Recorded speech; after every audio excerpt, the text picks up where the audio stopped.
You're listening to the Native Plants Healthy Planet podcast, presented by Pinelands Nursery. Here are your hosts, Fran Chismar and Tom Knezick.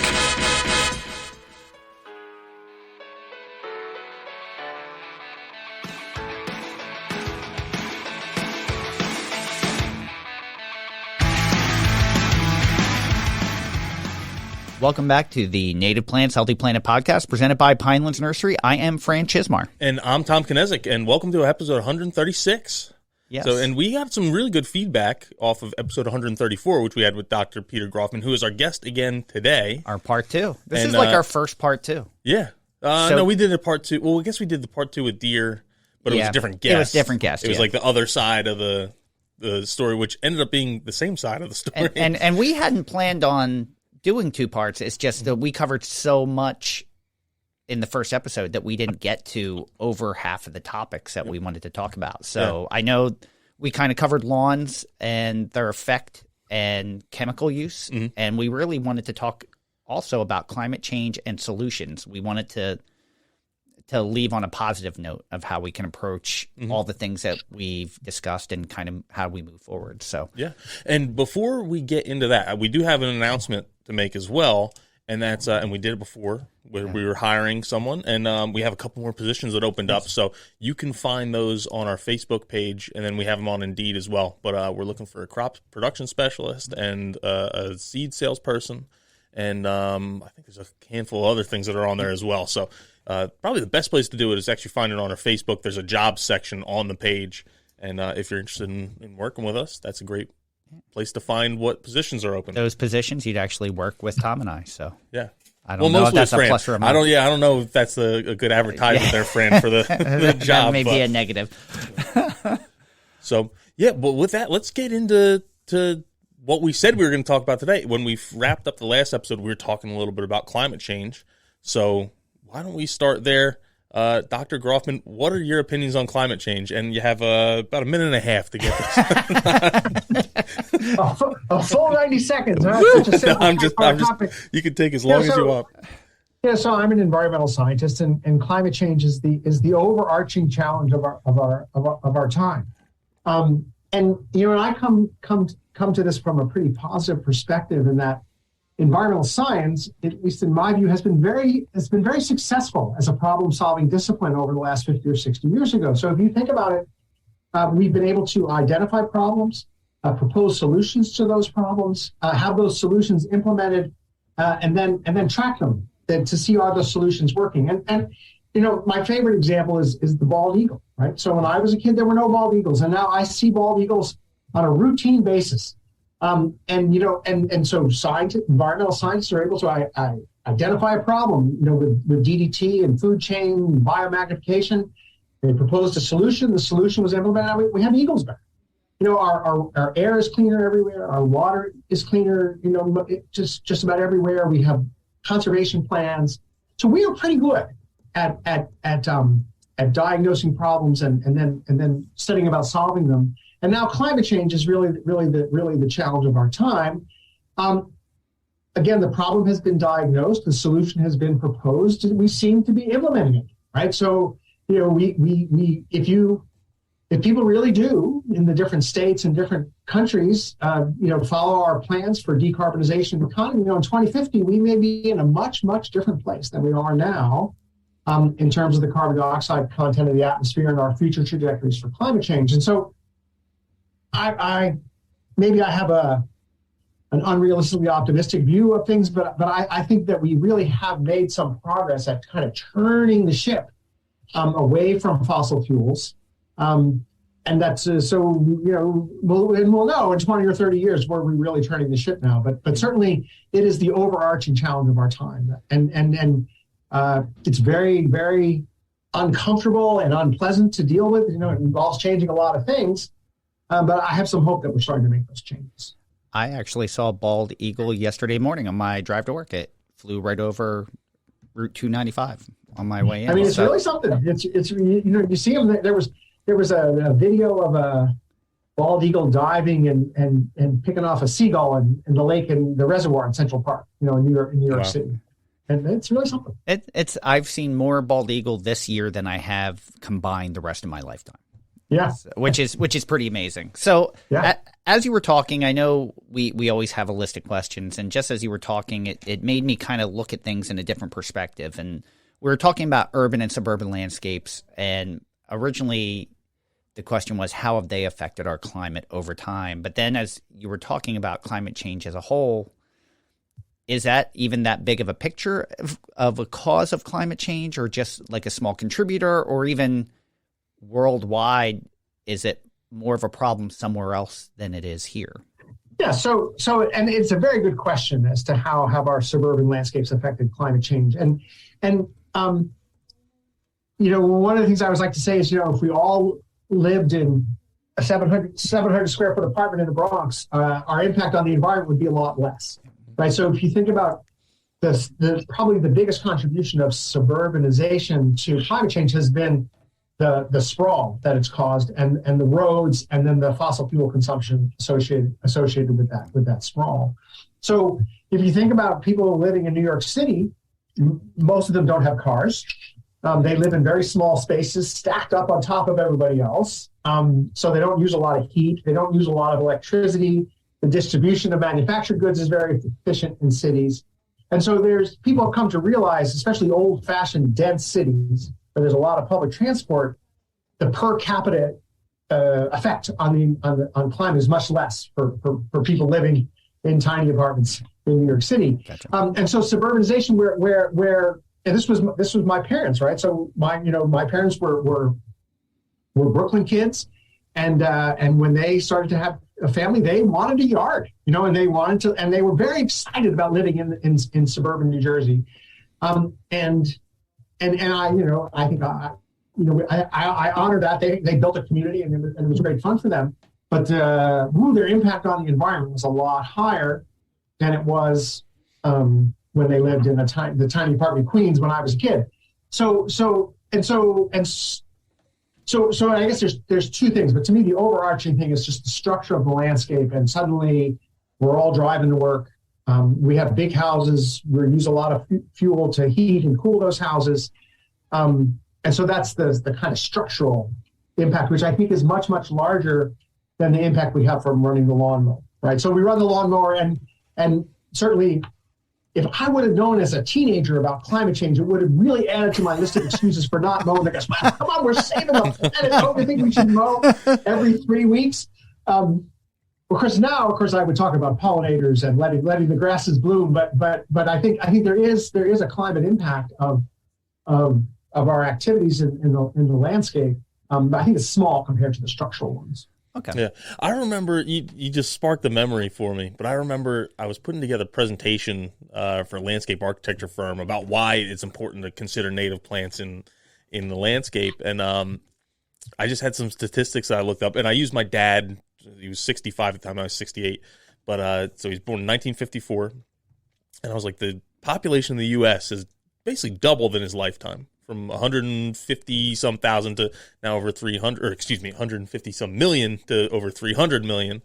And then at that same time, the average person per household has actually decreased, I think, from up above 5, and now it's like hovering around 4. So you have twice as many people taking up more space, or significantly more space per person. And it's just interesting when you talk about, you have a smaller footprint, and then you think about cities, and the impervious surface is higher in cities, but per person is way, way lower than my family of 3 that's living in a big house with all this lawn. So no, it makes a lot of sense. It does, and that number that you cited is really one that people talk about a lot. That the number of households has grown, but the size of the households has gotten smaller.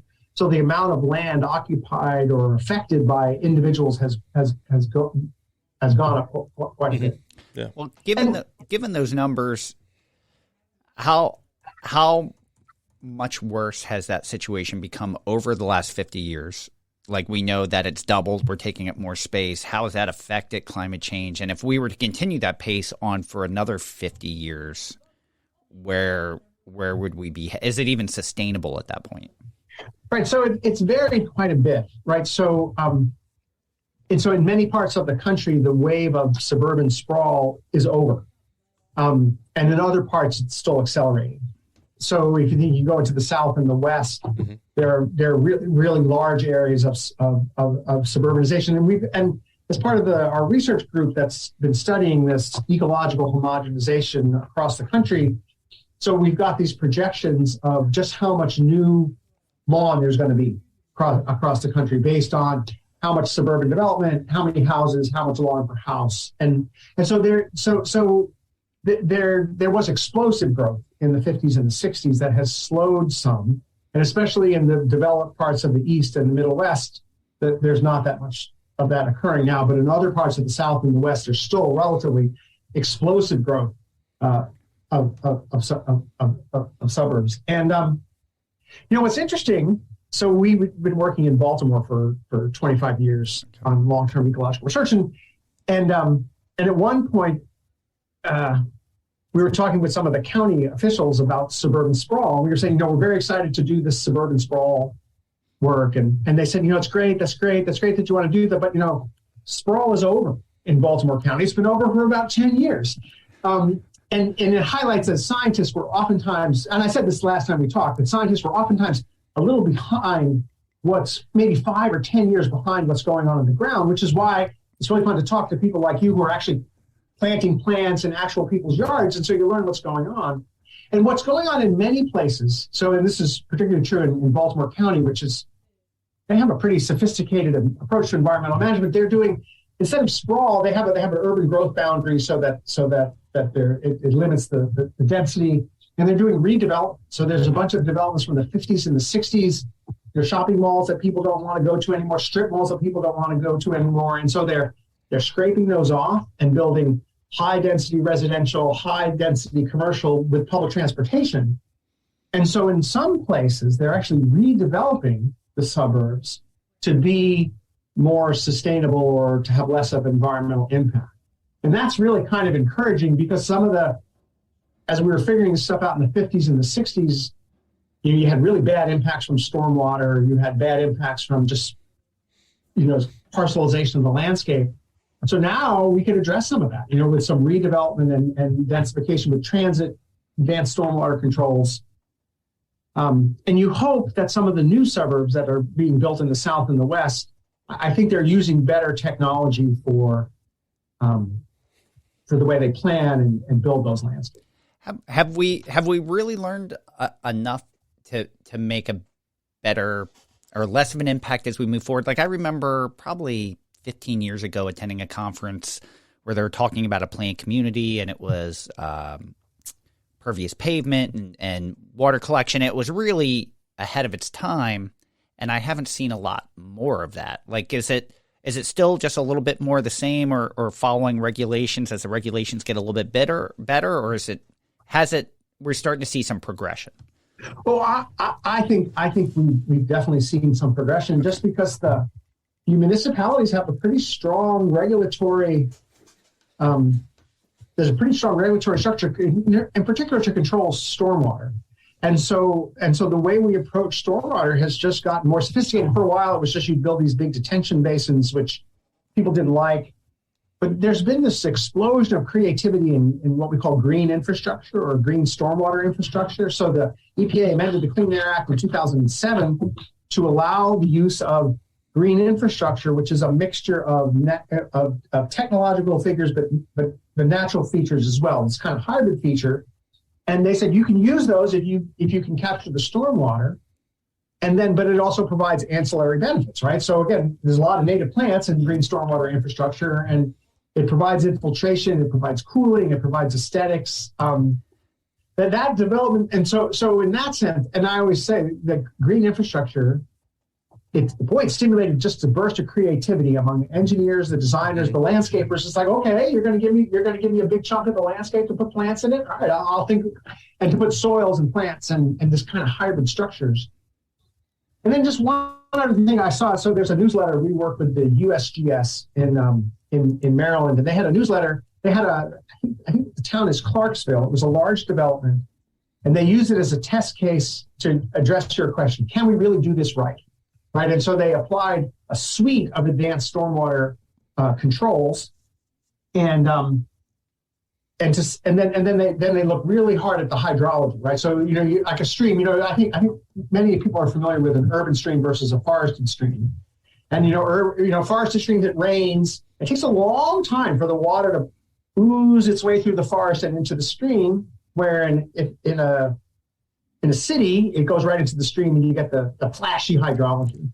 And so they wanted to design this suburban development, Clarksville, to mimic forested hydrology, and I think they did it. I think they came pretty close. Awesome! I love seeing that. Oh yeah, and especially in New Jersey, in counties along the ocean, we've seen a big push for basin retrofitting, making them green infrastructure. I know the New Jersey DEP has been offering a lot of grants in a lot of these areas to improve the watershed of these counties to make them a little more impactful. So I like seeing that. We see that local. We just weren't sure nationally if that same thing was occurring. And on the coast, they monitor the quality of the water for swimming very, very intensively, right? So it used to be if you had a heavy rainfall, you were going to get E. coli or other sewage bacteria into the water, and then the beach would be closed, and there'd be a lot of wringing of hands. And that was a powerful driver to improve some of the stormwater controls along the coast. I mean, the old rules for civil engineering are kind of collect the water as quickly as possible, get it out as quickly as possible. Right.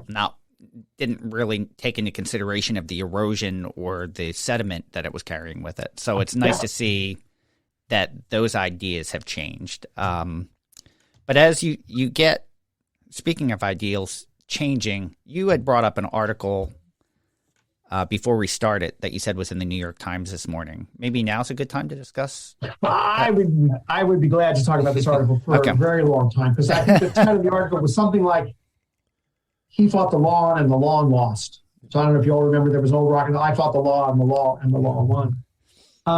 So it was a homeowner association. So it's a story of a couple in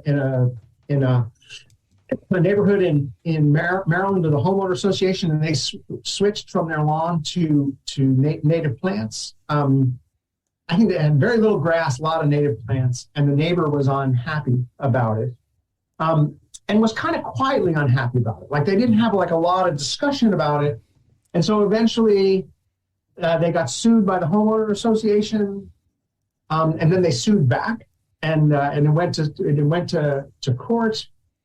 And they won, right? So it's potentially a high impact law. This is in today's New York Times, and I don't have the details all that well in my head, but it was interesting at a couple of levels. So the article made a case that it suggests that the homeowner association that does not have jurisdiction over electric plants in your yard, right? And so many people live in neighborhoods where there's a homeowner association, and they're fairly specific about what the landscaping should be. And so these people challenge that, and it looks like they might have won to be able to have that. But so that's a legal framework, and homeowner associations are an interesting topic.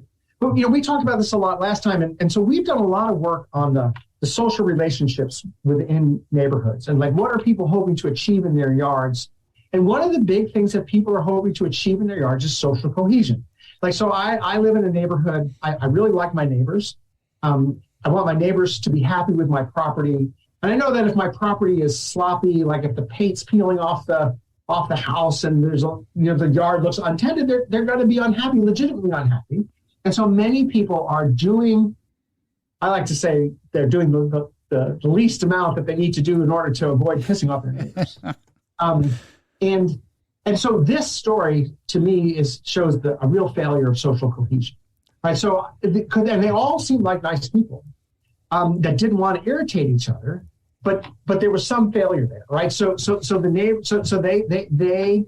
people who transitioned their yard to a wildlife friendly yard, I don't think they wanted to irritate their neighbor, and they said, we always got along with the neighbor. We didn't know the neighbor who didn't like it. But there was some communication failure there, where could they have talked to the neighbor and said, well, here's what we're trying to achieve over here with these wild plants. How could we make it look better so that you'll be happy with it? And so, because ultimately the couple that won, they spent $60,000 in legal fees. Wow. That's a failure of social cohesion, right? Now, in many cases, lawsuits are failures of social cohesion of some type. So this is a story, like in my academic circles, I think I had 5 different people sent me this story this morning saying, "Oh, we're going to have to talk about this one," because it really illustrates much of what you all are talking about on your show and what I'm doing in my research is, what do people want? What do they want? What are they hoping to achieve? And how can they do that, achieve their personal goals while also maintaining social cohesion in the neighborhood? And you'd like to be able to do that without $60,000 in legal. No, I agree. And I agree that a lot of that is communication of what they were trying to accomplish. Because there is a little more understanding. No one wants to live next door to the messy house that's letting it fall apart. You start thinking of property values and things like that. And I know at one point I lived in Delaware, which doesn't have townships. It's pretty much all homeowners associations. And those rules were made up who knows how long ago. And it was to keep everything neat and tidy so that everyone's property value was good. No one was creating a mess or attracting rats or, and I understand that. But then you see places in the Midwest, in the Chicago area, creating developments where they encourage meadows. Mm-hmm. And they want that. So it's a different way of thinking. And it's just, how do you get everyone on that same plane of thinking that way or making it acceptable? Yep. And that's a, it's kind of a broader issue, but people need to be talking with each other, especially if we're in a homeowners association, right? Just the name, we're homeowners, we're in an association. We should say, what are we hoping to achieve and how can we make everyone happy? So to me, that's the lesson of this, of the story. I mean, the other lesson of the story is that it also goes on that there's just real interest in Wildlife Federation certified yards and native plants, and the interest appears to be growing, and that's very exciting. Now, we talked, one of the things that we talked about in the last episode was just raking your leaves up to make neighbors happy and doing that mullet effect, as you said, where you're keeping it nice out front and maybe a little more wild in the back. Business in the front, party in the back. Yeah. And we talked where leaves go last episode, but how important is leaf cover or leaf litter just to insect populations? Well, so in particular to soil insects, and there are a lot. I don't know. People oftentimes don't think that much about soil insects, but there's this whole suite of beetles and mites and earthworms and other soil organisms that are very important for the cycling of organic matter and for the health of the landscape, and they do indeed like a bunch of leaves, and so one of the scientists we work with at Maryland is a real expert on this, and so if you can get areas in the yard where you can accumulate some leaves, then you're going to have some benefit to the soil fauna, and so many people have been working pretty hard on can we keep all the leaves on our property. To avoid having raking, and it's partially my laziness principle, which I really think laziness drives a lot of what we do. Yep. And so they're trying to come up with ways to mulch up the leaves. So they've got these, and there's been some very nice experiments that suggest that if you chop up the leaves rather than raking them off, then you're adding a bunch of carbon to the soil, which improves the quality of the soil. You're keeping the leaves on the property. You're saving the work you did in moving the leaves off. You're saving the work and the fossil fuel that's associated with transporting the leaves somewhere else. So to me, leaves are like a real frontier topic in urban ecology, and like in urban ecology, it's a social ecological question, right? So what do people think about leaves? What are they hoping to achieve with the way they manage leaves? And like many people really think the lawn looks sloppy if there's leaves on the lawn, and so they're going to want to rake them, but maybe they can compost them in the back instead of sending them off to the landfill, or maybe we can chop them up in a way that becomes more aesthetically appealing. So it's definitely one of those issues where people have some ideas about environmental benefits of leaves, but then there's the aesthetic drivers. And I'll give an example of this. So when I went to graduate school, this is many, many decades ago, I studied no-till agriculture, which at the time was a state-of-the-art approach to reducing soil erosion. right? So you leave a bunch of, instead of plowing the soil, you just leave the residue on the soil, and the residue protects the soil from erosion. And there was a huge problem in getting farmers to adopt no-till because it didn't look right. They were used to seeing clean tilled fields, and they were like, well, and they used to call the residue, used to call it trash. They said, I can't leave the trash on the field. Mm-hmm. And there has been a remarkable switch in that perception over time. So now farmers feel the field looks naked if there's no cover on it. Like, so now, like it's like, oh, it's got to have cover on it. Like, it's like a blanket, you know. And so there's been an incredible perceptual shift in what a field should look like. And to me, it's a great illustration that things can change. And it's the same thing with our lawn, with our yards. I love dandelions, right? In my neighborhood is a blaze of yellow in April.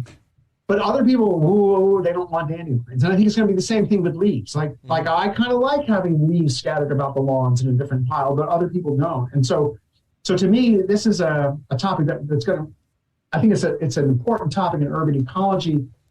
We're only going to solve it with this social ecological approach where we talk to people. But what do they perceive? What do they value? How do their perceptions and values influence their actions? And then we mix that with some science, and we'll come up with something good to do. You know, the funny thing is, as we talk about these issues every episode and we move forward, and our ideologies change of what we think. You know, I often wonder, what's the goal? Like, what's the ultimate goal? Like, not an ideal world goal. Like, no one plants any exotic plant material. We only do natives. There's no grass. Like, but is there a number? Is there a percentage that I don't know what that answer is? It's kind of like, would we love to see more native insects and pollinators and a little bit more natives and decrease what's happening in our climate? Well, so scientists, that's what we can do. We can contribute to this, whether it's going to be helpful or not, but we can certainly come up with some numbers. So in our surveys, and we talked about this last time, we asked people a question: are you satisfied with the quality of the environment in your neighborhood? And that includes the lawns, the parks, the public spaces. Are you satisfied with the quality of the environment? So that's one score. And the scores for us, we did this in 6 cities. So we called up, I think it was 1,600 people in Boston, Baltimore, Miami, Minneapolis, St. Paul, Phoenix, and Los Angeles. And we had comparable neighborhoods in each of those cities. We had urban, suburban, and exurban neighborhoods, and wealthy and less wealthy neighborhoods. We had rather detailed controlling for similar neighborhood sites across the country. Okay. 1,600 people in all those cities. Are you satisfied? And we asked them 30 questions, but one of the questions was, are you satisfied with the quality of the natural environment in your neighborhood? And the scores were really surprisingly high to us. They all hovered around 8 out of 10. And it was very similar in all the cities. A little higher in Minneapolis, St. Paul, because they're just nice, in Minnesota. And but they were a little higher there. But for the most part, they were quite high. They were higher in wealthy neighborhoods than less wealthy neighborhoods. They were higher in exurban than in suburban than in urban neighborhoods, which makes sense because people move to suburbs and exurbans for environmental amenities. But the thing that these results suggested to us was that people are pretty happy with what they've got. They're achieving, or at least they're achieving something what they want. And that's a very important result, because if we would like people to do something different, we're going to have to deal with the fact that they're happy with what they have now. So if we would like to get more insects, we would like to get more pollinators, we would like to restore the community of native prairie birds to Minneapolis. So we're going to have to see who's interested in doing something different. But I think we need to understand why they're happy with what they have. And so can we continue to keep people happy? Because if we can keep people happy, and I think there's great potential for this in terms of if we set some environmental goals, like for native birds or native plants or native insects. I think we could there's quite a bit of room for progress there. We just have to make sure people continue to achieve what they hope to achieve. For lack of a better word, is some of the happiness based on ignorance, for just not knowing what you don't know? Like, if you don't know that, say, there's less monarchs occurring every year, or you don't know that your native bird population is going down, you could be happy without really knowing kind of what the big picture is. Yeah, I think that's true. So we also did. The survey is a very kind of coarse instrument. It's just you ask a couple of questions on the survey. And the other thing that we did is we in each of our 6 cities we had about 10 or 20 homeowners that we spent an hour with, wandering around the yard. We spent an hour with them. What have you done over here? What were you hoping to achieve? Are you happy with what you got? And these were much more informative, these surveys, because you got much more detailed information from people. And the social scientists are able to do this fascinating, they call it text analysis. So they record these interviews and they use computer programs to extract themes from these interviews. And so it's kind of a quantitative approach to qualitative data. But they get themes, and so they were able to determine, well, what is it that people are so happy about? Like, what is it? Yeah. What is it they want? And the 2 big themes that emerged were beauty and they didn't call it laziness. I always call it laziness, but it's beauty, low maintenance, right? Yeah. So people really like their yards to look nice, and it made a lot. I read it. I was like, yeah, that makes a lot of sense. People really they enjoy that it looks nice. But they don't have a lot of time and money, so ease of maintenance.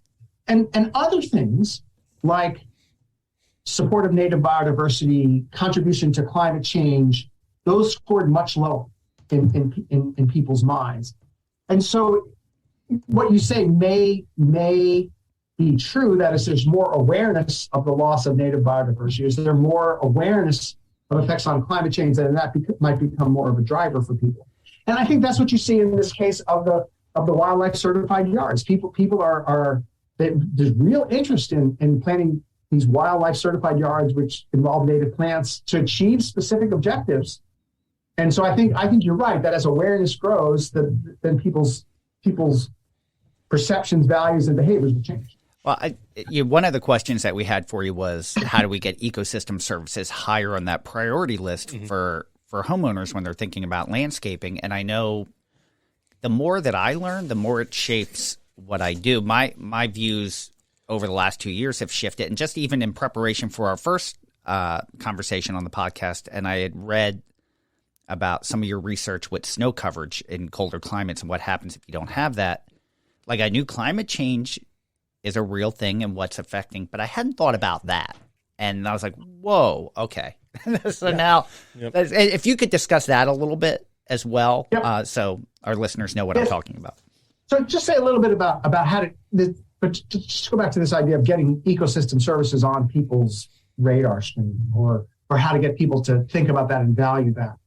It's something we think about a lot in science, because our record of science communication is not so great, right? So scientists are really good at telling people what they ought to do, right? You ought to exercise more. You ought to eat better. You ought. And that kind of nagging, it doesn't work any better with the general public than it works at home. I think, I had teenage kids, and I would nag them, and I said the man could nag the paint off the wall, and it didn't really do any good. And so we've learned that science communication is going to be much more of a dialogue and much more of a framing.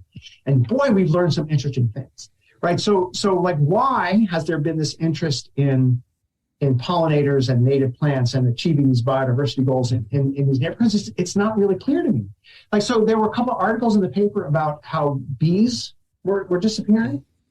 Boy, I heard about that. A lot of people were really concerned about that. Now, why did that strike such a chord with people? And so we need to spend a lot of time listening and looking to see what it is that really affects people's perceptions and values, rather than just lecturing them. And again, as scientists, we really have I think the message is getting through across science that we need to spend more time listening and dialoguing with people if we really would like to change their behavior, because the nagging, we all know it doesn't work at home. It probably doesn't work out in the community either. So that's and I think I do think we're making progress.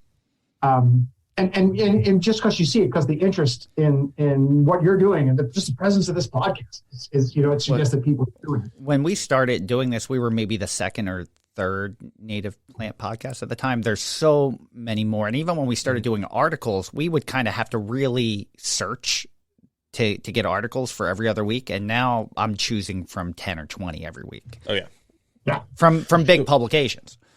So let's talk a little bit about winter climate change, because that was one of the topics you wanted to talk about. So I've been doing winter climate change research mostly in forests since the late 90s, and I work at a long-term ecological research site in the White Mountains of New Hampshire, where people have been doing detailed research since the 50s. It's a site that's managed by the USDA Forest Service. And if you manage forests, you're really interested in snow, because the snow melts and then fills the reservoirs it fills the reservoirs in the spring, and it's very important for drinking water. And so the Forest Service has been collecting data on snow since the 50s up in Hubbard Brook, and it's not surprising, but the amount of snow, actually it still snows about the same as it used to, but we get much more of the snow comes in big storms, and it doesn't last as long, right? Because it's warmer, so it melts faster. So the days of snow cover, days that the ground is covered with snow, are less.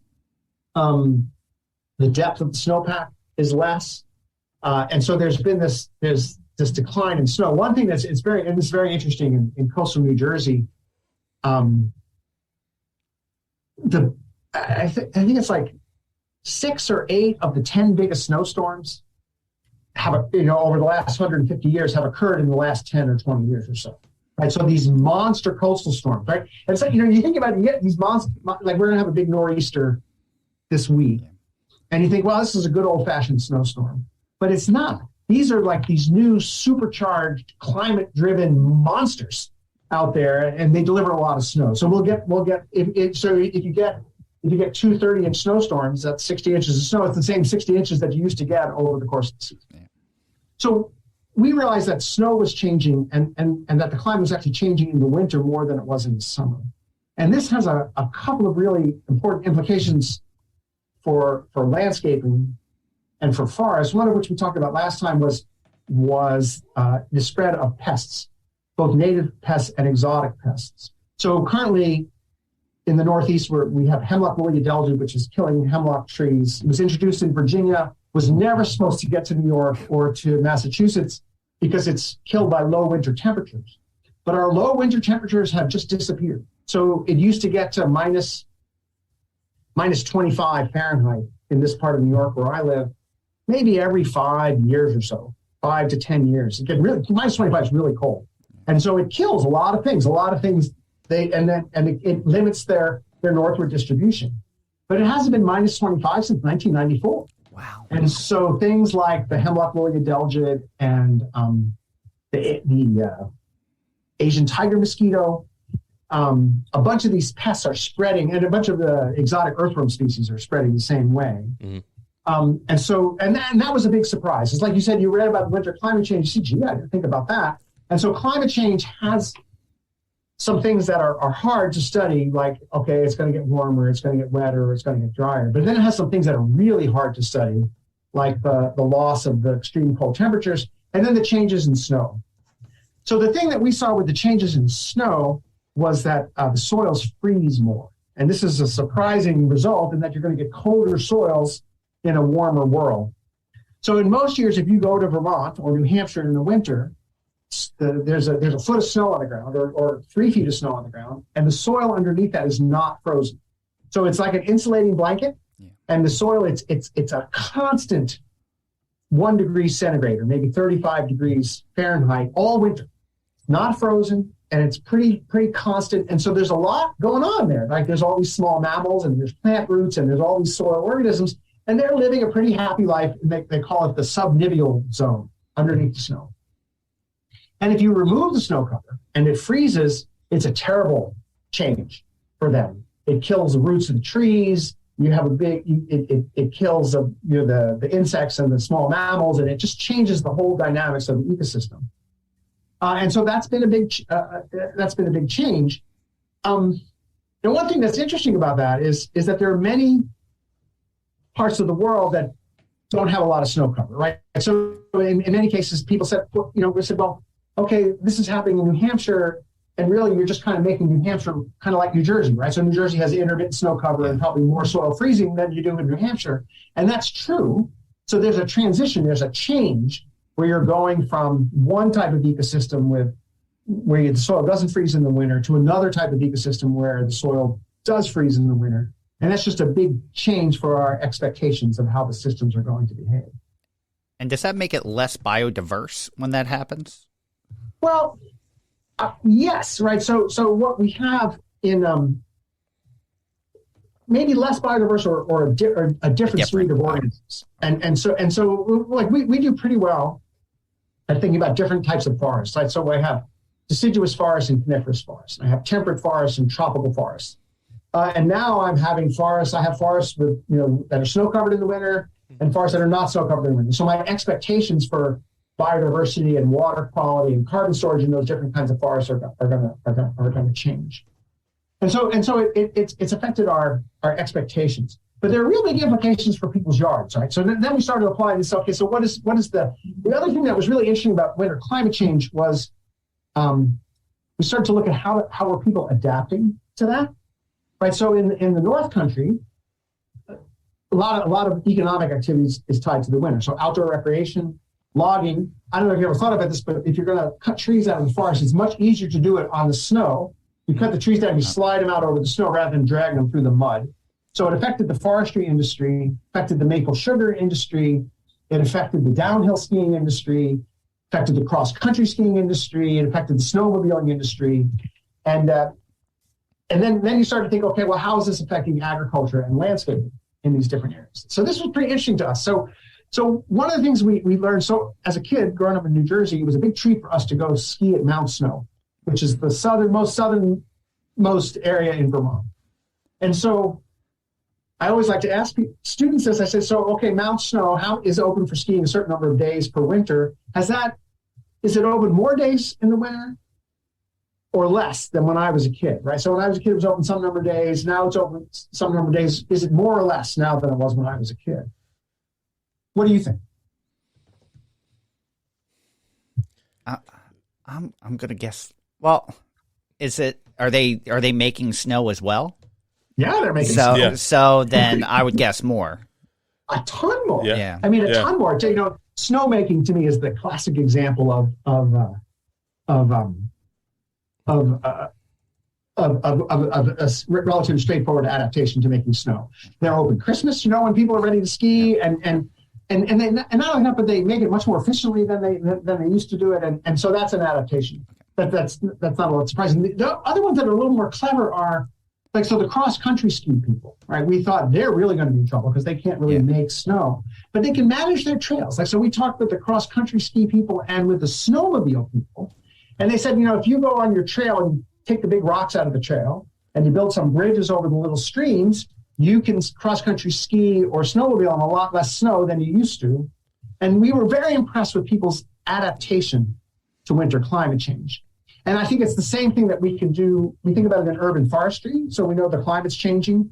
What should we be planting in our urban forests? Or should we be doing assisted migration of more southern species that are likely to do well in our forests? And it's the same thing in our yards, right? So what should we be planting in our yards, right? So if we realize that the climate has changed both in the winter and the summer, should we be making different decisions about what we recommend for people to plant? And I think we have great opportunities to kind of lead the way in adaptation. It's going to have a big effect on our neighborhoods, right? So if we're interested in our neighborhoods being cool and supporting biodiversity, I think we have the great capacity for adaptation. And we get asked that question all the time about plant material. Like, should I be planting for what we expect the area to be in 20 years? Should I be taking some more southern seed source and moving it forward? Is that the answer? No one really has a I think it's different for every plant, really, because you think about something like a black-eyed Susan, which is a fairly short-lived plant.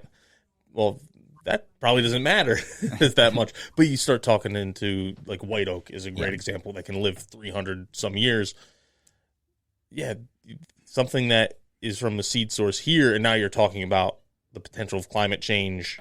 And the U.S. Forest Service is actually working on a map with seed collection zones and saying, hey, if you want, I remember the heat map and it basically would adjust. You could set the dates and say, I want something that's going to, if I want something to live here 100 years from now, where do I need to get the seed from? And it would show you what they expected to have a similar climate now as where your desired planting location would in 100 years. But the terrible thing about all that is there's places that just disappeared off the map. And they were saying, no, there's not going to be anything there, because what would theoretically be there if you kept moving south is in the ocean or is at the top of a mountain or something like that. So I mean, but realistically, we see a lot less sugar maples than we did in this area 40 years ago. So that is the question is then sugar maple was the next example I was going to give. So for instance, in particular in New England, so they made these maps, and the Forest Service made these maps. They said the climate is going to shift northward, and then it's going to shift the distribution of plants. And some of those maps showed that there was going to be no sugar maple in New England at all in 100 years or so. And there was nothing wrong with that. The reasoning was sound. You have a relationship between species and climate. You change the climate, and the species are going to change. But then you start to think about, well, the climate changes in complex ways, right? So what really controls the distribution of sugar maple? Is it the mean summer temperature, or is it the cold temperature in the winter? Or is it some interaction between the cold temperatures in the winter and the mycorrhizal associations with the plants, which are carried by some small mammal?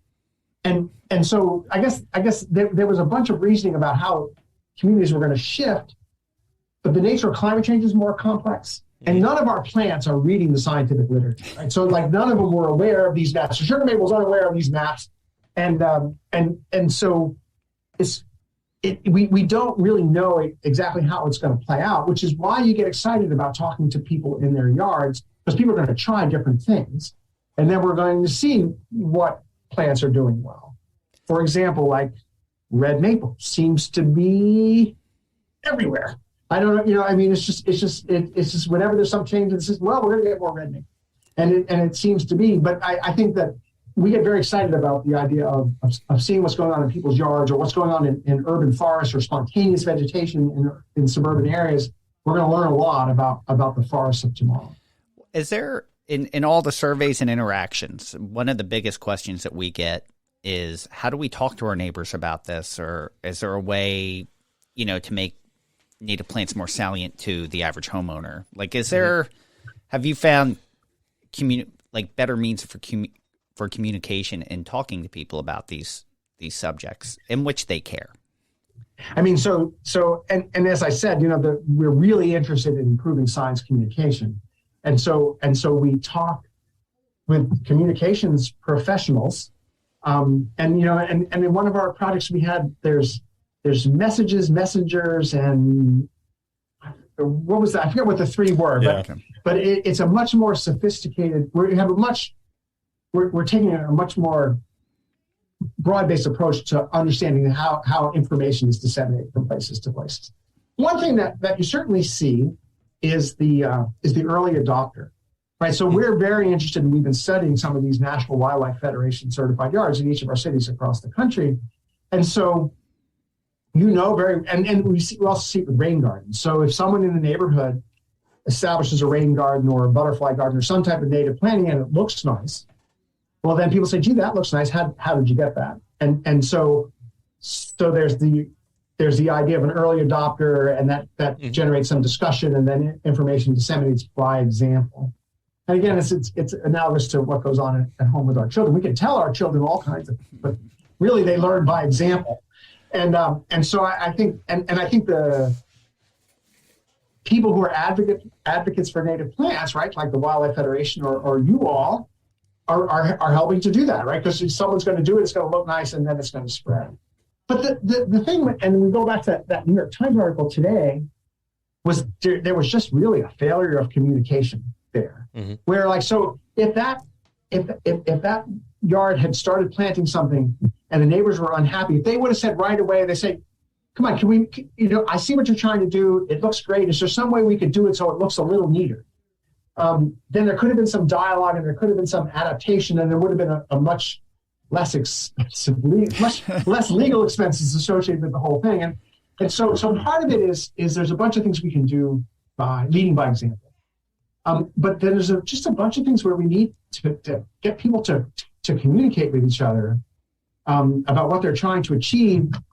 That I think would help a lot. And that's beyond the scope of a soil scientist guy. Yeah, and one of the things I always think about is with the whole argument behind having a more ecologically conscious yard, you're never going to have, I think most people don't necessarily care and probably would never care, but we need those people to have that kind of yard too.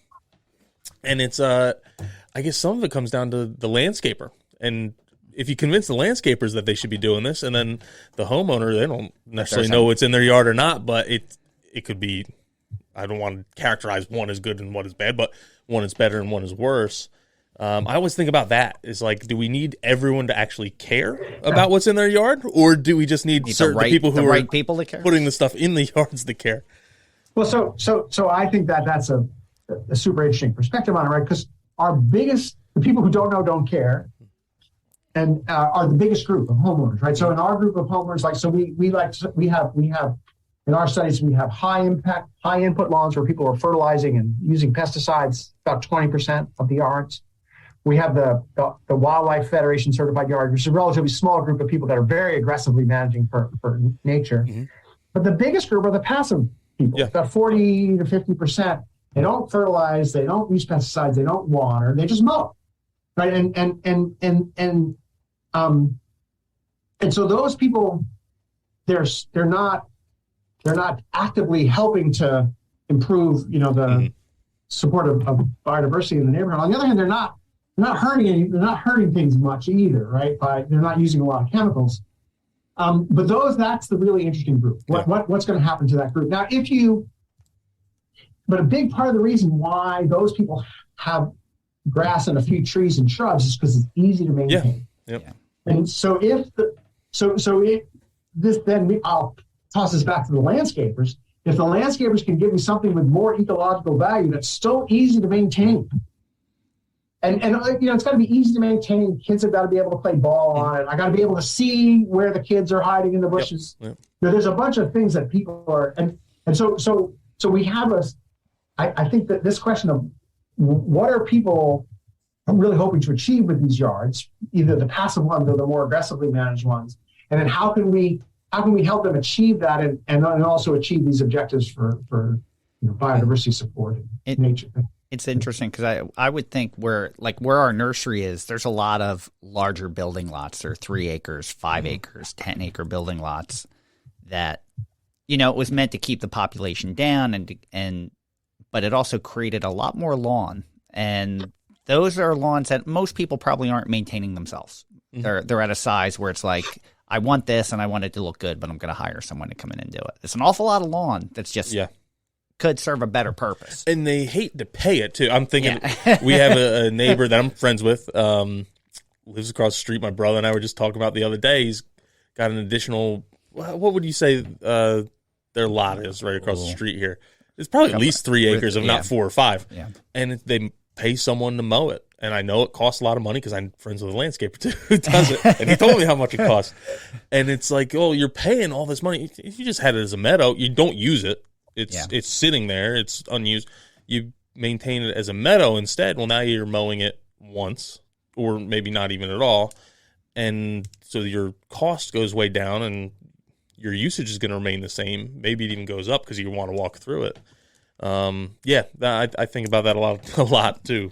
So the grass in the large lots, just super interesting to look at, right? Because we used to have large debates. This is in the 80s, there were large debates about the value of large lots. And so they said, we want 2 acre, 4 acre, 6 acre lots because it limits density, right? You have septic systems and it limits the density, it limits the environmental impact of some types. But the real question is, so some people said, okay, if you've got a 4 acre lot, some people thought that there would be a limit to the amount that people would landscape. So if I got a 4 acre lot, people really aren't going to landscape more than half an acre of it. So you're going to get, 3 acres of unmanaged. That has proved not to be true. Okay. And some people, like you say, will manage that whole piece. And and they just don't like the way the meadow looks. Or they could convert it to a woodlot or like a grove, like a European style forest, where it's trees with lawn underneath it. But it definitely comes down to aesthetics, because it really is very expensive to maintain a large lot in grass. Most of those people are not maintaining it all that intensively. They're probably mowing, but they're probably not fertilizing, herbiciding that whole piece. But it's expensive, and to what end? And so those people would be very interesting to see what's going to happen with those lots. So the 50% that are just kind of like in that middle range, is it safe to characterize that they don't care? Like if someone was planting plants, they don't necessarily care if it's native or not, as long as it looks good and is easy to maintain? Yeah, so that is the interesting question, right? So I don't really know the answer to that. Okay. My first impulse would be to say yes, they don't care whether it's native or not. But most, and when people do surveys, people are aware that there's a value to native species, and they're aware that there's a potential problem from non-native species. So I think most people kind of know that a native species would be better. But I don't know the answer. But it's very fundamental to the whole discussion here. Is there an inherent value for planting the native species? Would you, just to kind of summarize, and I know it's difficult to summarize something like this, but things are getting better, not worse. Is that safe to say? I don't know. And our goal is for the podcast, like a short goal is just to get people to ask questions, to kind of be a little more cognizant of the surroundings, understand what's going on, maybe ask the right questions, maybe not rip everything up and plant a native meadow, but at least to incorporate some of these things and be cognizant of birds and wildlife and things like that. Like, are we heading in the right direction, or is there still a lot of work to do? I mean, again, I tend to have an optimistic view of these things, but yeah, I think things are getting a lot better. And there are some numbers to support it. I mean, just the number of people interested in these National Wildlife Federation certified yards has just gone up a lot. The fact that it's a whole lot easier for you to find articles about this, talk about on your show, is another sign. And that's, people do that. They're interested in the importance of a topic in society. They track mentions of it in newspaper articles, right? So you need to get a graduate student to do how many times have native plants been mentioned in the New York Times over the last 50 years. I bet you it's just exploded. And so I do think things are improving. And they're improving both from the bottom up and from the top down, right? So in that from the top down, you get these regulatory structures where you have a lot of people are really concerned about phosphorus pollution of lakes and nitrogen pollution of coastal waters. And so many municipalities have fertilizer bans, which has forced people to take a different approach to how they manage it. You have a bunch of people who are kind of fighting against these very restrictive homeowner covenants, and so giving people more flexibility in what they do. So I think you do have this kind of both from the top down. The regulatory structure is helping, and then but the thing that I think is a little more exciting is the kind of bottom up interest in this. So I do think we're heading in the right direction. Yeah, and I guess my follow up to that is: do you think it's happening fast enough? Yeah, who knows? That one I don't know. It's the same with climate change, right? And so I would argue that. On a good day that we are making that we're making this transition. We moved away from coal and we're moving towards renewables. Many people would say it's not fast enough. It would be the faster the better, and I would say the same thing with this. And so I don't know if it's fast enough. But it would be better if it was faster. So if this episode were one of our listeners' first episodes, they just happened to stumble across this, and it's someone that's just learning about this. What is there one piece of advice you could give to someone just starting on their journey and thinking about this or working on their own properties? Well, so again, the thing I'm a little bit obsessed with this article in the newspaper and the failure of social cohesion, but it's like think about what you want, and remember that one of the things that you want is to get along with your neighbors, and so recognize that we're all connected, that we're all in this context, and that's the same with the nature, right? So if I'm planting wildlife friendly plants, I'm I'm creating habitat for insects and birds that have an effect over a large area. But what I do in my yard affects the people in the yards about me. If we really want positive ecological change in our neighborhoods, it's got to be a social ecological change. And that I think is a message that I think our research points to. I hope it gets out to people, because really a lot of what we're trying to do is to get along with our neighbors, and the things that we do with our landscaping can make that better, or they can make it worse. And we'd like to make it better. Well, I think of the trickle effect of that article and that lawsuit, and how many times this happens in other areas of the country now that they've seen that they can win this kind of lawsuit. I mean, who wants like, I understand wanting to do what you want to do on your property, but if you're upsetting your entire neighborhood, I can't see that as being a pleasant experience, living experience at all. Like I would think you would want like-minded people, interested in the same thing. And then eventually you're going to have people that just want lawns. And I don't know. It's like, it should be interesting where it goes from here. I'd love to talk to you a year from now and see what the ripple effect is of that lawsuit. Yeah, we should put that on the calendar right now. No, and also a year is a pretty short period of time, because lots of other things happen over the course of a year. There could be who knows, like a pandemic, or something like that.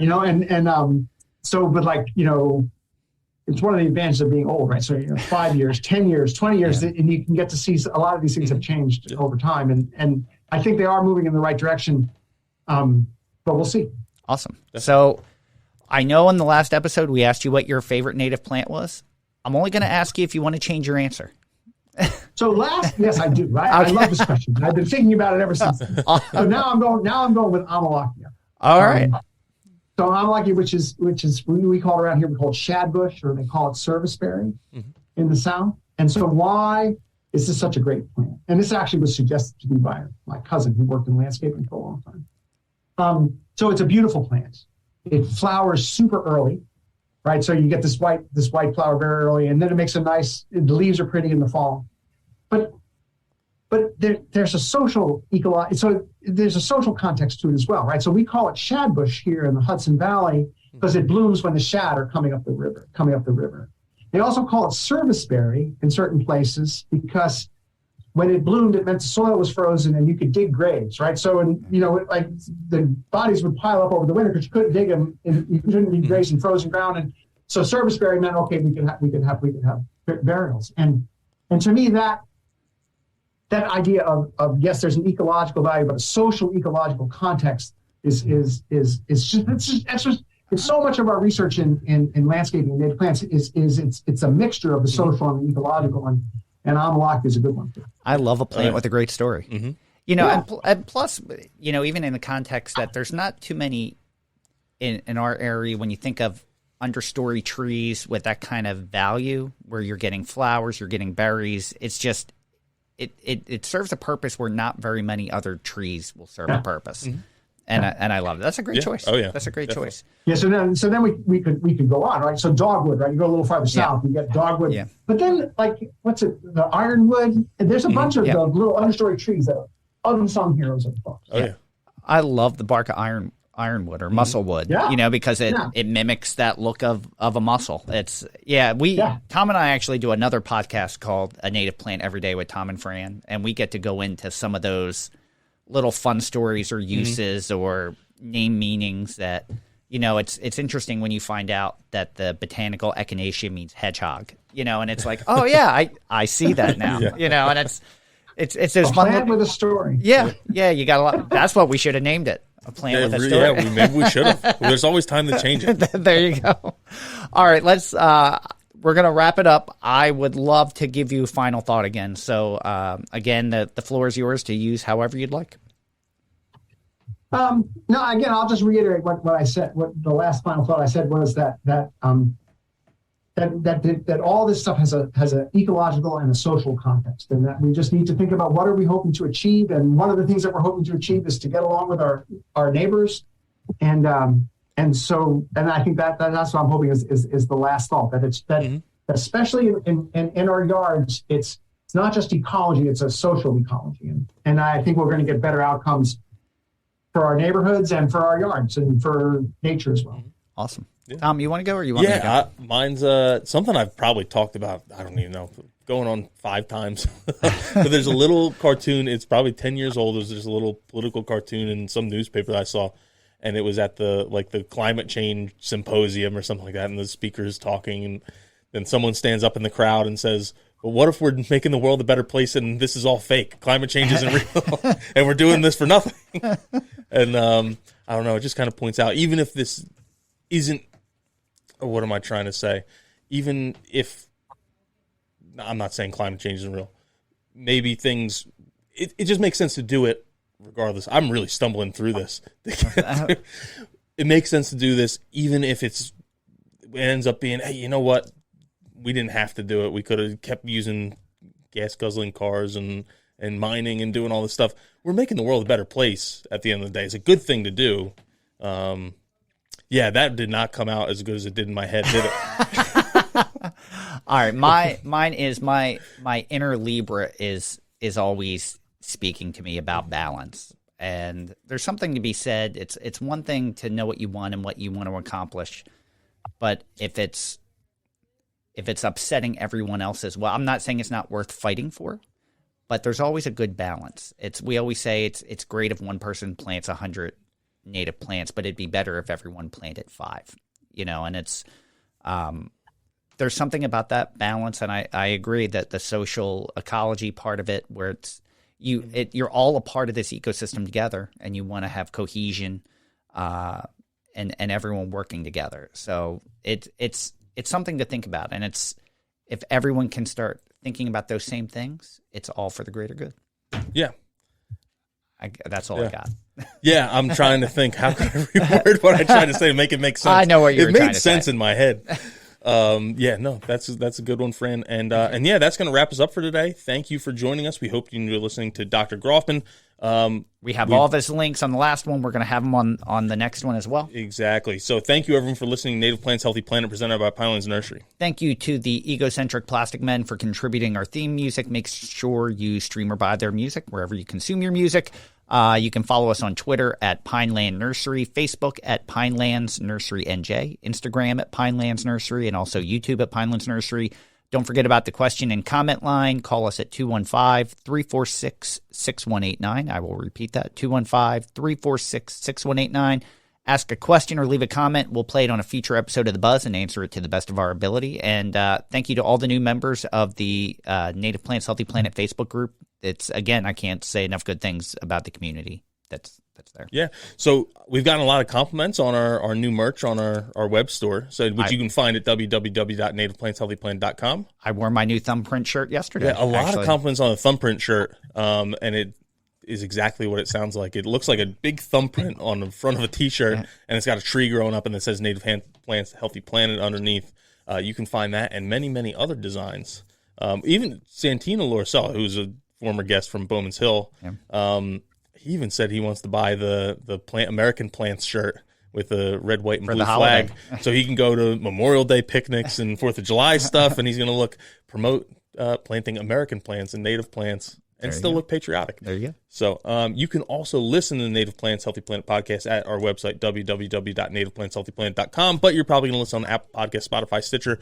We're getting a lot of listens on YouTube again, I saw. Yeah, so we are. Any of those platforms, you can even ask Alexa to play the Native Plants Healthy Planet podcast, and it'll play it on your podcast player of choice at home. So I do it all the time just to hear my own voice. I thought you did it to drive your wife nuts. Well, that's So with that, thank you, everyone. I'm Tom. And I am Fran. Thank you again, Dr. Groffman. We appreciate you making a second trip and talking to us so we could finish this conversation. Next episode. Great fun to talk with you all. Oh, we enjoyed it so much. The last episode, the feedback, it's actually one of our best first week performances of any of our podcasts. So we were extremely excited about that. So we knew this one was people are waiting for this one. So no, it's just fun. It's just fun to talk about this stuff. Oh yeah, it is. So next episode, we're going to have a buzz episode. So make sure you tune in then. And until then, keep it native.